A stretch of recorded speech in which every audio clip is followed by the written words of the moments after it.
Entonces yo me fui dando cuenta que en mi infancia yo no tuve libros donde hubiesen personajes que se parecieran a mí.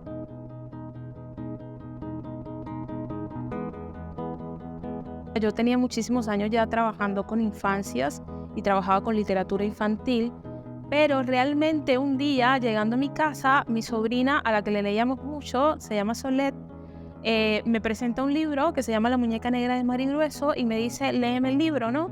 Y le digo, Solet, otra vez. Yo ya llevaba como 4 días leyéndole el bendito libro, hasta que le dije, ¿por qué te gusta tanto el libro? Y la niña tiene 2 años, ¿no? Le leíamos desde el vientre materno, de hecho. Y me dice, Solet, porque se parece a mí. Y ahí me doy cuenta de que era importante ese libro para la niña, porque la niña del libro se parecía a ella.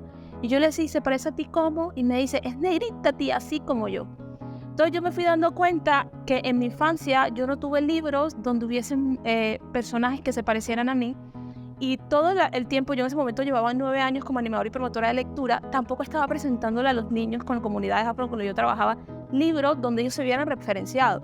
Entonces Solet me muestra eso y empiezo, en ese momento yo soy directora de una mega biblioteca y comienzo yo a cambiar la manera como estábamos trabajando y a incluir textos con representaciones afro dentro de. Entonces eso fue demostrando que las infancias se interesaban mucho más en estos libros y esos libros terminaban llevándolo hacia otros libros. Le pedí a Dios una muñeca, Le pedí a Dios una muñeca, pero no me la mandó. pero no me la mandó. Se la pedí tanto, Tanto, pero de mí no se acordó. se la pedí a mi mamá. Antes de rayar el sol para casi tempranito no llegara primero yo. Quería una muñeca Quería una muñeca que fuera como yo, fuera con ojos. de chocolate y la piel como un carbón. Una de las cuestiones más importantes, por ejemplo, que he descubierto yo trabajando con infancias, pero también desde mi lugar de enunciación como mujer negra, ¿no? Ha sido verme representada desde unos espacios que no me están vulnerando, ¿no? O sea, generalmente nosotros estamos viendo ciertos productos culturales, los libros, por ejemplo, si hablamos desde los libros, hablemos de los textos desde las escuelas, cómo son representados lo afro, cómo es representado lo indígena, ¿no? Y cómo es representado lo blanco. Siempre ha habido una escala de superioridad y de inferioridad, donde lo afro siempre está abajo, lo indígena también está abajo y los superiores viene siendo lo blanco como lo salvador. Y esto yo siento que tergiversa realmente cómo fue la historia.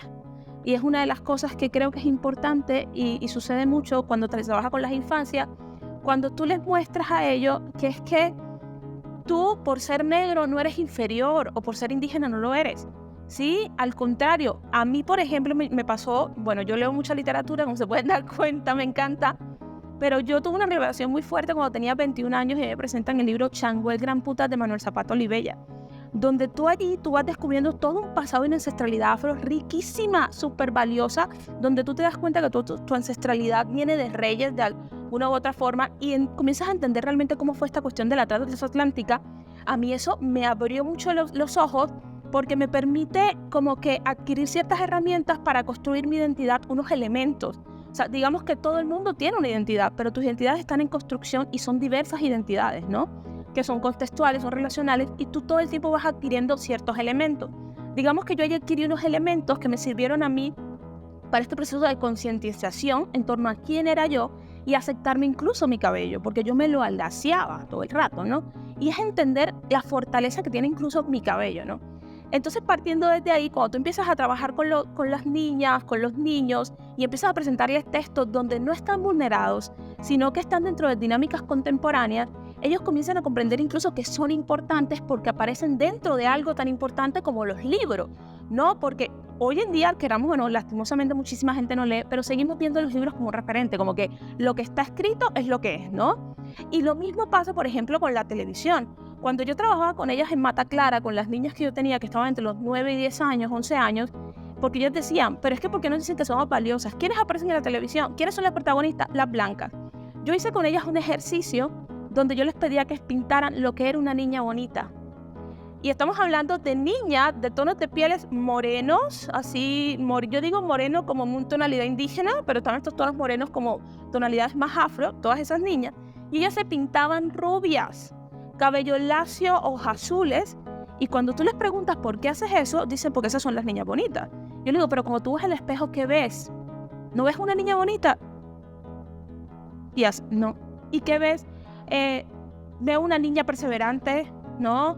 Que puede con todo. O sea, siempre se van a una cuestión cualidad intrínseca, pero no física, porque no es lo que muestran. En cambio, cuando tú presentas libros, por ejemplo, como Niña Bonita de Ana María Machado, es un libro que en la portada tiene una niña negra con unos gajos preciosos, pero tú se los presentas y le preguntan, ¿de qué crees que va a tratar el libro? Y dicen, de una bruja. ¿Por qué? Porque es negra y está espelucada. O sea, no. Y cuando tú le dices, no, el libro se llama Niña Bonita, ¿qué? O sea, no se lo pueden creer. Entonces hacemos como que todo este ejercicio de leer el libro y al final yo les pido que pinten una niña bonita y se pintan a sí mismas. Entonces tú te das cuenta que la representación sí es importante porque es la manera como te está mostrando el mundo. Y por eso a veces nosotros creemos que las personas de tonos de piel oscuro son las personas que son buenas para el baile, por ejemplo, pero también son las personas que son delincuentes, porque así nos han representado en muchos productos culturales y tú terminas comiéndote el cuento. ¿Ves? O sea, yo tengo familia que todavía me decía, tienes que casarte con un blanco para mejorar la raza. ¿Pero por qué? Porque ellas entienden que eso te permite acceder a un privilegio que no tendrías con otros tonos de piel. Como cuando tú le vas presentando a estas infancias y juventudes, que es que esa representación no tiene que ser así, porque hay otro tipo de representaciones, digámoslo, un poco más, digamos que positivas, ellos van de una u otra manera como cambiando ciertas mentalidades y eso ayuda, o por lo menos me di cuenta, a que se van queriendo un poco más a sí mismos, porque una de las cuestiones que siempre me he preguntado es, ¿quién va a querer pertenecer a un grupo étnico desvalorizado? Nadie, ¿no? O sea, ¿quién va a querer decir yo soy afrodescendiente? Si decir yo soy afrodescendiente viene con ciertas dinámicas de discriminación. Nadie. En cambio, cuando tú comienzas a mostrarle ese tipo de representaciones, realmente ayuda.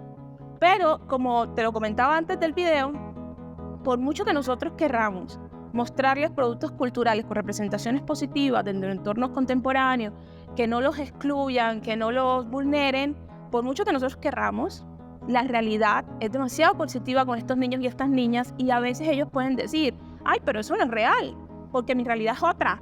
Y aquí en este libro puede que no me discriminen, en este libro puede que sean niñas bonitas, parecidas a mí, pero en la realidad yo no soy bonita porque mi papá me dice que no soy bonita, porque la bonita es mi hermana, porque la bonita es blanquita, ¿sí? Y en la realidad me están discriminando todo el tiempo. Entonces es una cuestión compleja. O sea, la literatura te puede dar los elementos, pero para que haya esa apropiación, digamos que tiene que participar todo un entorno dentro y fuera del infante para que eso suceda. Hay una cuestión que es bastante polémica hablando de literatura en construcción de identidad, porque primero, digamos que la literatura como tal no tiene una función de construir la identidad, ¿no? Y lo otro es de qué identidad estamos hablando, porque hay diversas identidades. En el caso de la literatura, digamos que sí te permite tener elementos para nutrir, ¿sí?, una identidad cultural, ¿sí?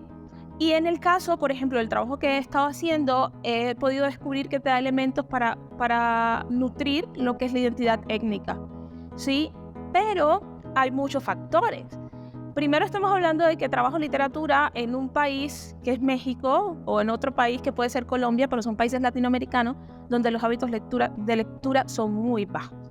Y eso de una u otra manera siempre va a influir. Entonces, por mucho que uno hable de que la literatura es la mejor forma de mostrar el reconocimiento del mundo y la diversidad, ¿quiénes están teniendo acceso a ese tipo de literatura? Y en este marco me voy a meter, antes de profundizar acá, en cómo es el panorama, por ejemplo, de la literatura infantil y juvenil en México. Y cómo es el panorama específicamente de la literatura infantil y juvenil, si tiene representaciones o no. ¿Ves? En Colombia, digamos que hay un poco más de libros de literatura infantil con estas representaciones y se han hecho ciertos programas y en fin, pero en México no, o sea, en México es muy escaso. Por ejemplo, tenemos casos de Veracruz, de la Costa Chica de Guerrero, tenemos algunos casos de Oaxaca, por ejemplo, que están intentando mostrar la raíz afro a partir de ciertos libros que son ilustrados, pero no podríamos decir que estos libros son de literatura infantil y juvenil solo porque tengan ilustración. Hay un libro en específico que no voy a mencionar, que me parece que sí se acerca más un poco a la literatura infantil y juvenil, que fue un libro que hicieron en Oaxaca, si mal no estoy, dije que no lo iba a mencionar, ya lo mencioné, pero ese libro me parece que como que sí se acerca, pero seguir hablando, y es una de las cosas que yo misma me critico dentro de mi propio trabajo, es que la literatura por sí sola no ayuda. O sea, realmente necesitamos unos procesos mucho más fuertes para que pueda haber como que esta, ¿cómo se diría? Como esta aceptación de los elementos que la literatura te puede mostrar. Porque te voy a dar un ejemplo. Ustedes aquí en México tienen a este Memín Pingüín, ¿no? O sea, y Memín Pingüín es así como que no te metas con Memín Pingüín. O sea, Memín Pingüín es uno de los textos más racistas que hay. O sea, la manera tan caricaturesca, tan ridícula como muestran a Memín, y además si nos vamos no solo con Memín, sino la mamá de Memín, esta cuestión supremamente gorilesca también de una u otra forma, la madre de Memín, ¿no? Y así aquí tienen a Memín, pero también está Cocorí, por ejemplo, que estuvo allá en Puerto Limón, allá en Costa Rica, que también es un niño negro, ridicularizado, caricaturizado. Entonces, es pensarnos realmente cómo esto puede o no ayudar, ¿sí?, a un reconocimiento identitario dentro de las poblaciones con este tipo de elementos. Porque por lo menos yo no me quiero identificar con Memín Pingüín, o sea, perdóname la vida, pero no quiero, ¿no? Entonces, por mucho que uno tenga estos textos, vienen y tienen que salir otros textos, pero con estos otros textos tienen que haber promotores de lectura en torno a programas que trabajen todo el tiempo para que realmente, digamos, haya un proceso donde se vea como que un trabajo literario que incida o no en la adquisición de elementos para la identidad. Una de las cuestiones que hablábamos también es la cuestión de la recepción. Yo decía, la literatura por sí sola no da nada, ¿sí? Porque puede estar el libro, pero el libro no existe a menos que tú lo abras.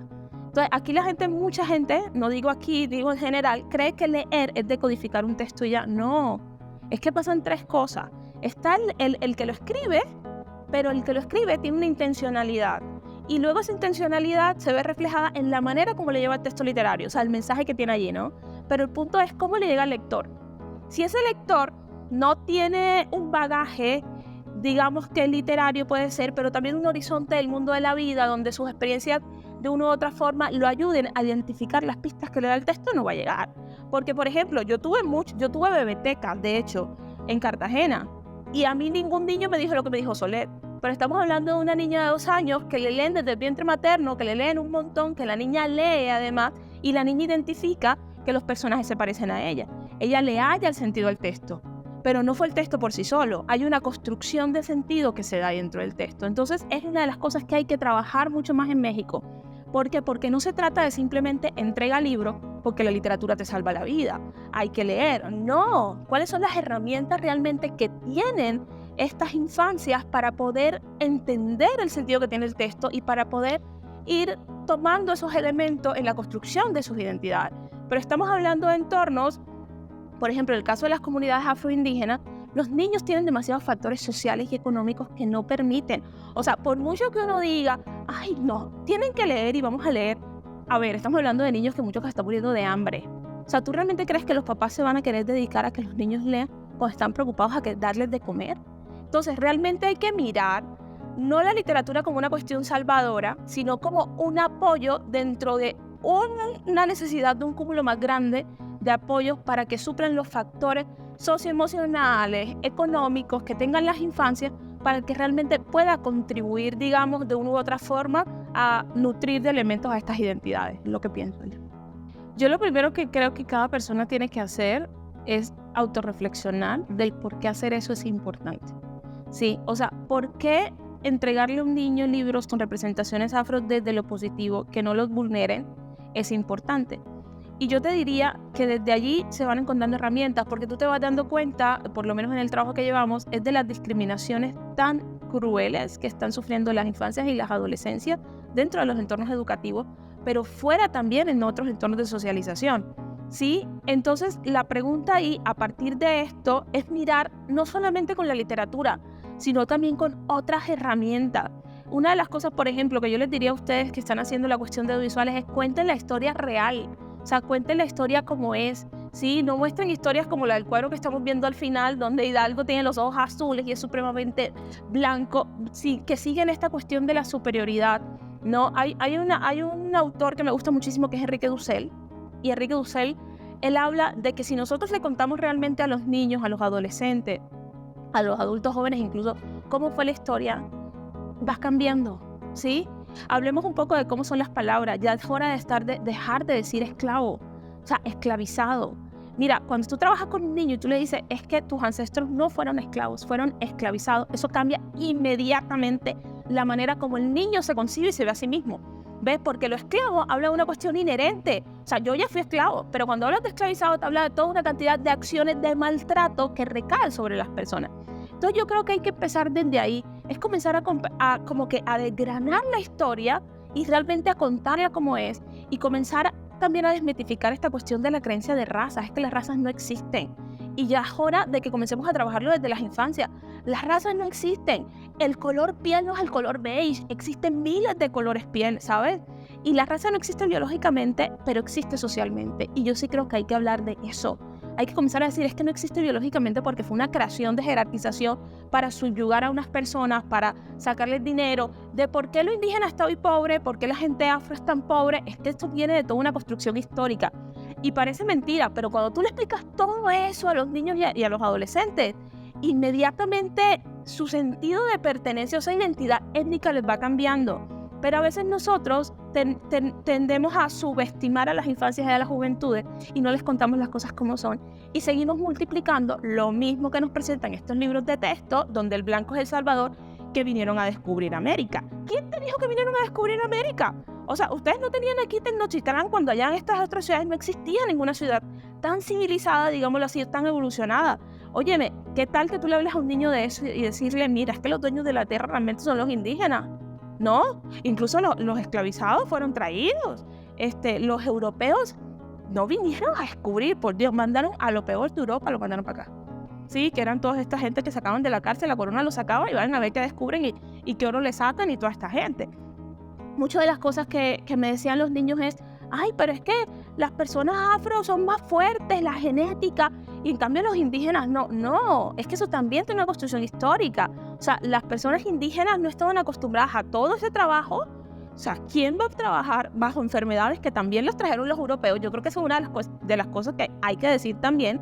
No, bajo el yugo todo este maltratador, claro, muchos murieron. Y no es que las personas afro y que la raza, como dicen, la raza negra fuera más fuerte y por eso aguantó muchísimo más. No, son unos procesos de lucha, digamos que fueron unos procesos incluso ay, ¿cómo se llama? Como de, tú sabes que en África generalmente eran acostumbrados mucho para la guerra, ¿no? Guerreros, una cuestión de construcción. Entonces es ir ahondeando mucho más en esta historia que termine por desmentir totalmente toda esa historia que siempre se les ha contado y que termina por inferiorizar a unos sujetos y termina por darle superioridad a otros sujetos. Entonces yo creo que es una cuestión de que todos nos concienticemos de la necesidad de hacer todo ese trabajo para que nuestras infancias y adolescencias comiencen a crecer pensando en la importancia de la diversidad y no como que unos son diferentes y otros no. Una de las cuestiones que yo hablo con los jóvenes con los que trabajo es, bueno, acá, ¿y cuál es la diferencia? O sea, porque hablan del otro diferente y tú te pareces a otro y a otro y a otro y solo este no se parece a ti o cómo. Entonces es pensarlo desde ahí, desde la riqueza de la diversidad y de que diferentes somos todos porque no a nadie es igual. Pero resulta que aquí en México, una de las cuestiones que me he dado cuenta es ese discurso de la igualdad. Cuando tú hablas con un niño y tú le preguntas, ¿por qué no puedes tratar mal a otro? Te dice, porque somos iguales. Y yo le digo, no, es que no somos iguales. O sea, ya hay que desmitificar ese discurso de la igualdad porque no somos iguales. Vasconcelos nos mete esa idea a partir de la raza cósmica. ¿Ves? Claro, el mestizaje. Pero el mestizaje está hecho ¿desde dónde? Desde el eje indio-mestizo, donde había que sacar lo mejor de lo blanco, asimilar lo indígena y ocultar y quitar totalmente lo negro. Entonces, en esta asimilación del indígena empieza lo que hay que hacer, la castellanización, la educación. Entonces, hay que educar al indito, ¿ves? Y para que esto cree la raza de cobre y así se dice que todos somos igual porque todos somos mestizos. Pero realmente todos somos iguales. A todo el mundo se trata de la misma igualdad. No, es que no, porque hay demasiada desigualdad y aparte de eso, todos somos físicamente diferentes. Pero a partir de todo esto viene una cuestión de infantilización también de lo indígena. ¿Ve? Entonces, donde empiezas a tratar el indígena, por eso es que la gente sigue diciendo que los indígenas no tienen una gran capacidad intelectual y hay una cantidad de ¿cómo se dice? Como apodo en torno a las personas indígenas, a las personas afro, ¿no? Entonces, yo lo que creo que hay que hacer es eso. O sea, empecemos a sacar productos culturales y comiencen a contar la historia realmente cómo fue y dejemos también de pensar que las infancias y las adolescencias no pueden entender este tipo de cosas y ya dejemos de estar hablando de un pasado blanco, maravilloso, increíble, cuando realmente no fue así. Porque es injusto que sigamos valorizando lo indígena desde los museos, pero en la realidad no. A las personas todo el tiempo se les está discriminando, ¿no? A las personas afro igual.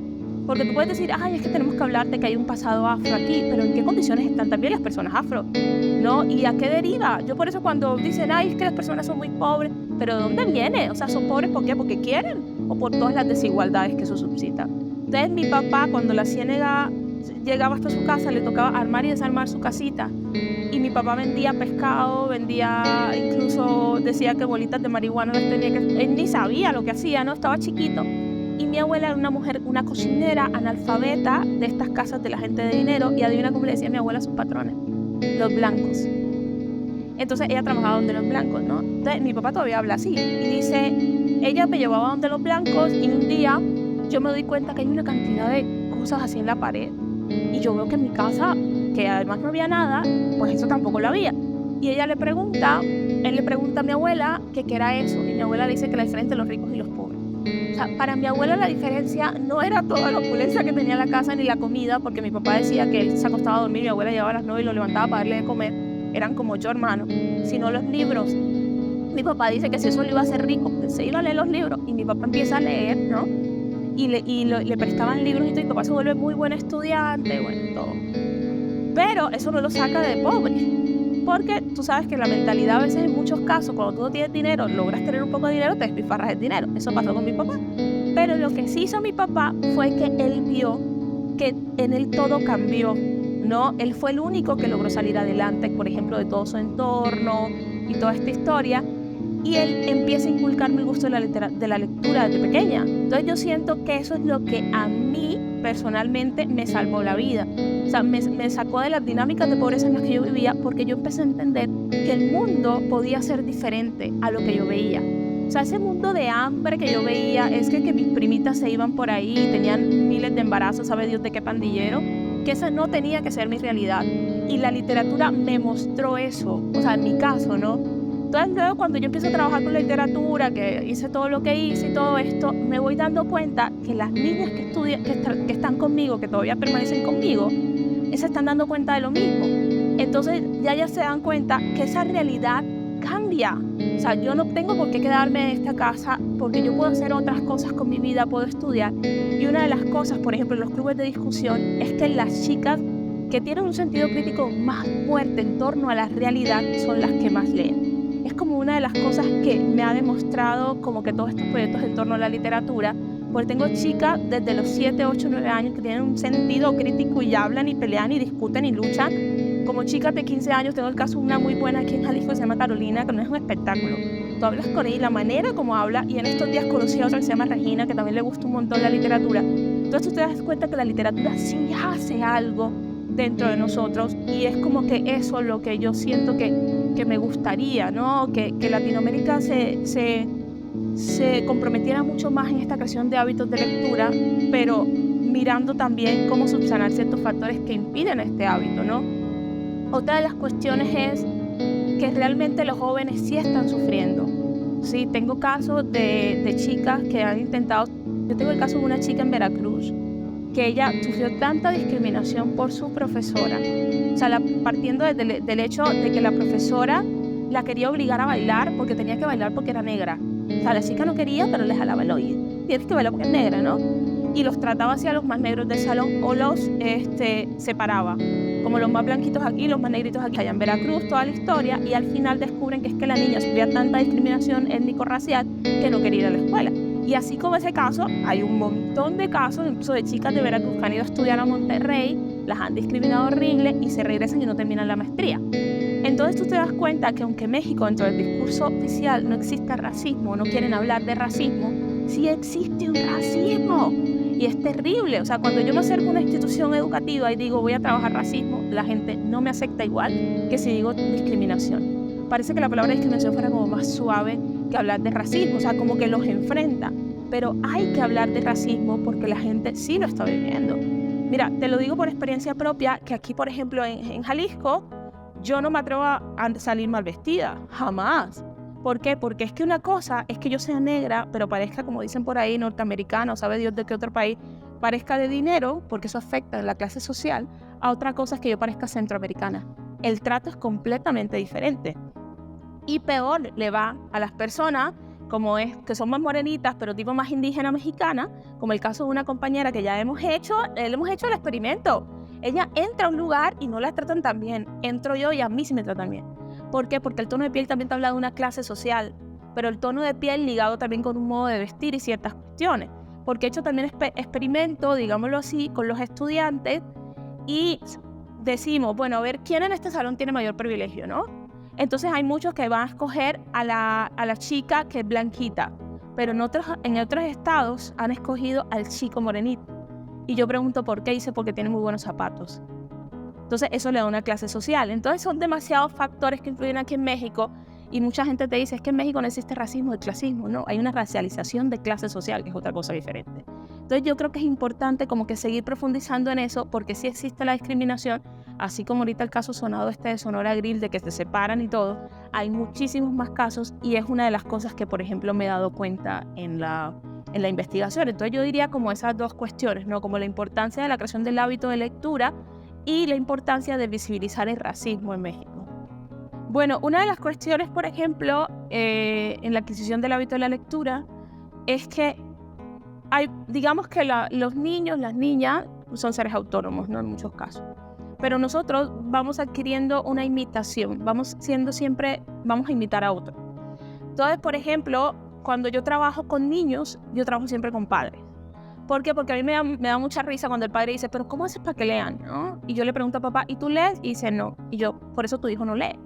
¿No? En muchos casos es una cuestión de creación de vínculo afectivo. O sea, yo empiezo a leer porque eso me atrae una vinculación afectiva con mi padre. Entonces yo empiezo a entender la lectura como un círculo de amor y estoy viendo que él está leyendo todo el rato y yo quiero leer y quiero saber y comienzo a hablar y también encuentro como ese eco, ¿no? Una persona a la cual yo le estoy contando las historias. Entonces es supremamente importante que todo el vínculo o todas las personas que interrelacionan con las infancias y las adolescencias de una u otra manera también lean. Por ejemplo, yo estoy embarazada, ¿no? Y yo ya tengo una biblioteca para la bebé, ¿sí? Y ya nosotros estamos esperando que sea la semana 24 para ya empezar a leer desde el vientre materno, ya el papá sabe que va a leer esto, lo otro, la música y todo. O sea, tienes que vincularte porque ya es momento de dejar que la literatura haga parte de todos los momentos de la vida de un niño, así como hoy le estamos pasando una tablet a un niño. Pero, ¿qué pasa? Se le ha dejado mucha importancia a la literatura como una cuestión escolar simplemente. Entonces se le está dando una obligatoriedad desde la escuela y la obligatoriedad no funciona. ¿Por qué? Porque te aburre. O sea, a nadie le gusta que lo obligan a leer. Y menos que le digan, si no lees el libro no te dejo ver televisión. Eso tampoco se puede hacer. O sea, lo que hay que hacer es un acto de contagio, ¿sí? Que realmente los niños vean que eso puede ser divertido porque también el adulto le está divirtiendo con eso y contagiarlo y que haga parte de su día a día. Esa es la mejor manera y por eso yo siempre digo, no se pueden hacer proyectos de lectura involucrando solo a los niños, hay que involucrar también a los padres, hay que involucrar a los docentes. ¿Por qué? Porque tenemos en las instituciones educativas muchos docentes que leen, pero muchos docentes que no leen. Entonces, mandan libros como, mi sobrina tiene 11 años y le mandaron El túnel de Ernesto Sabato. ¿Yo qué? O sea, ¿cómo le mandas tú 11 años? No, porque hay que leer porque son los clásicos de la literatura. No, como dice Italo Calvino, los clásicos son esos libros que se releen cuando ya tú estás grande. O sea, ahorita, si realmente tuviéramos profesores que tienen un conocimiento literario, sabrían cómo acercar a los niños a este tipo de libros que le puedan gustar a los niños. O sea, sabrían algo tan simple como que, por ejemplo, la edad de 0 a 5 es una edad rítmica donde tienes que acercar a los niños a través de la poesía, a través de estas rimas, a través de canciones. Luego viene una edad que es la edad heroica, que a los niños les gusta toda esta cuestión de aventura, después la edad romántica. O sea, es buscar la manera de ir acercando. Pero para poder hacer eso, digamos que hay que tener un conocimiento en torno a la literatura, pero sobre todo, te tienen que gustar los libros. Porque una de las cosas que yo he descubierto, yo tengo ya 15 años siendo promotora y animadora de lectura, es que tú no puedes engañar a las infancias. Ellos se dan cuenta si te gusta o no te gusta el libro. Nada más desde la manera como estás leyendo en voz alta. Entonces es importante que todo el mundo se involucre. Yo te contaba hace poco de la chica de Mata Clara, que fue así súper pro dentro del proyecto, porque estamos hablando de una niña que aunque la abuelita no tenía mayores estudios y además era una niña pobre, la niña había crecido con el impulso literario de la abuela. Entonces a la abuela le gustaba leer y la abuela le contaba historias. Ellos no tenían libros, pero la abuela le contaba porque la oralidad también ayuda.